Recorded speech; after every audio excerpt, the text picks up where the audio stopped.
জন্য রব্বির হামহুমা কামা রব্বায়ানি সগীরা। হে আল্লাহ, যেভাবে তারা খুব ছোট্টবেলা আমাকে লালন পালন করেছে, তুমিও এই বৃদ্ধ বয়সে আমার পিতা মাতাকে রহমত নাজিল করো। তো ইয়াকুব নবী সে দুইটা খাসি জব করলেন, খাসি জব করে বাপের সামনে পেশ করলেন। আর বড় ভাই সে হরিণ খুঁজতে খুঁজতে মেলা সময় তার অতিক্রম হয়ে গেছে। তো বাপে খাইতেছে আর দোয়া করতেছে, আল্লাহ তুমি আমার সন্তান ইয়াকুবকে নবী বানাইয়া দাও। সুবহানাল্লাহ। তাই আল্লাহ তুমি আমার সন্তান ইয়াকুব আমার মনের আশা পুরো করেছে, আমি খাইতে খাইতে আমাকে খাওয়াইছে, তুমি আমার ছেলে ইয়াকুবকে নবী বানাইয়া দাও। সাথে সাথে আল্লাহ পাক দোয়া কবুল করে ফেলেছে। এরপরে বড় ভাই একটা হাদিস ধরে নিয়ে আসছে, আচ্ছা থেকে বাবা খাইতেছে, কি ব্যাপার এই খাওয়ার কুয়ে তাই না, কেন এত নিয়ে আসছে? আমি যে হরিণ আনতে গেলাম, বাবা দোয়া তো শেষ, দোয়া দিয়ে ফেলেছে।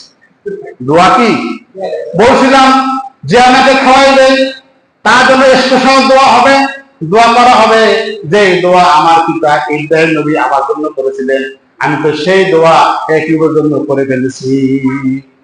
এখন বড় ভাই রাগে ফোস ফোস করতে যায়, হ্যাঁ, যে দোয়া আমি পাবো সেটা তুই নিয়ে গেছো দোয়াটা, বাবার দোয়া। আল্লাহ আকবার, বাপ মার দোয়া সাংঘাতিক, বুঝেছো, জান্নাত হয়েছে। আমি ঠান্ডা হয়ে যাচ্ছি। আল্লাহ আকবার।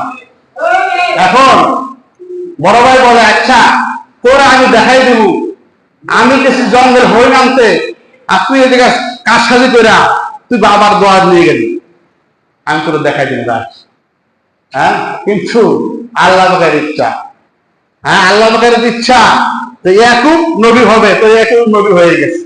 ইয়াকুব নবীর পরে নবী আসলেন আরো ইউসুফ নবী। আল্লাহু আকবার। ইউসুফ সেও নবী, ইয়াকুব নবী, এমন এক নবী যার পিতা নবী, যার ভাই নবী, যার সন্তান নবী, সে নিজেও নবী। বলেন সুবহানাল্লাহ। নবীর বংশ পুরা, নবীর কি বংশ।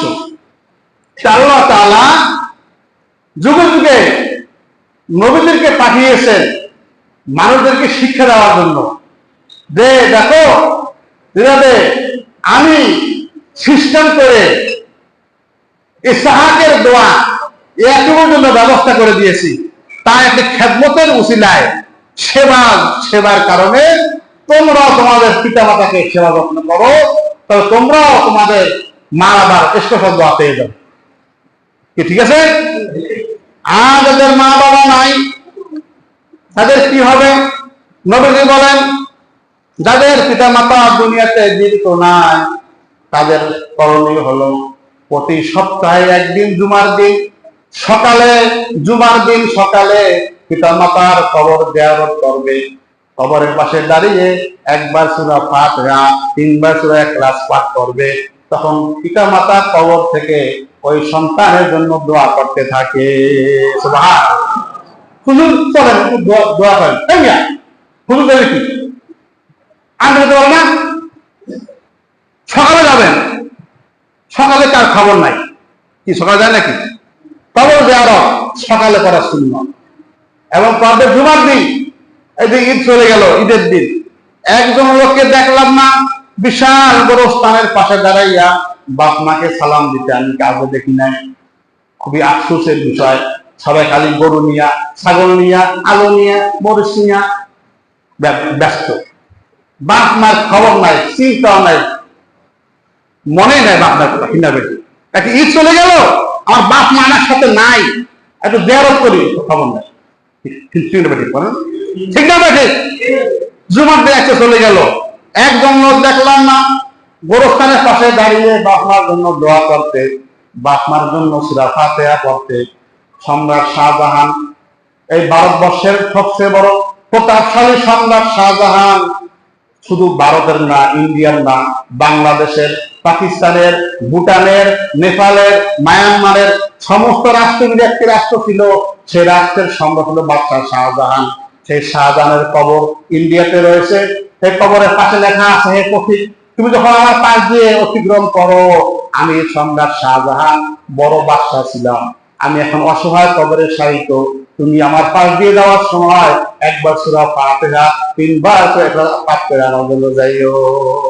সুবহানাল্লাহ। অসহায় থাকে বাপ মা কবরে, চেয়ে থাকে সন্তানের প্রতি, কখন তারা আমার জন্য হাদিয়া পাঠায়, কখন সূরা ফাতিহা পাঠ করে আমার জন্য পাঠায়, কখন সূরা ইখলাস পাঠ করে পাঠায়। নবী বলেন, যে ব্যক্তি সূরা ইখলাস 3 বার পাঠ করবে, তার আমলনামায় 1 খতম কোরআন শরীফের সওয়াব নাযিল হয়ে যাবে। সুবহানাল্লাহ।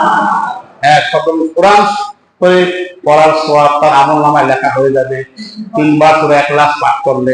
তো একদিন সূরা ইখলাস পাঠ করে বাপমার জন্য পাঠাইবে, সেটা না। আল্লাহু আকবার। তো ইব্রাহিম নবীর ছেলে ইসহাক, সে বলতেছে যে, হে ফেরেশতারা, তোমরা যে লূত সম্প্রদায়কে ধ্বংস করবে, কারণ কি?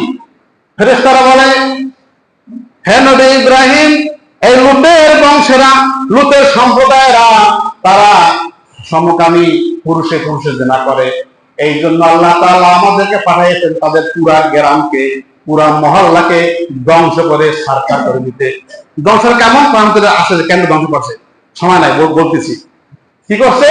পুরা 5টি গ্রাম, 40 লক্ষ মানুষ ছিল এই লূত সম্প্রদায়ের মানুষ, সবাইকে মানুষ সহ পুরা গ্রামকে জিবরাইল ফেরেশতা তার 600 পাখা আছে, পাখা দিয়া জমিন খুঁজা, পুরা জমিন খুঁজা গ্রাম সহ আসমানে উঠে দিয়েছে, এরপরে উপর করে জমিনে ছেড়ে দিয়েছে। শাস্তি কিসের শাস্তি? সমকামিতার শাস্তি। বাংলাদেশে একদল আছে সমকামিতার পক্ষে,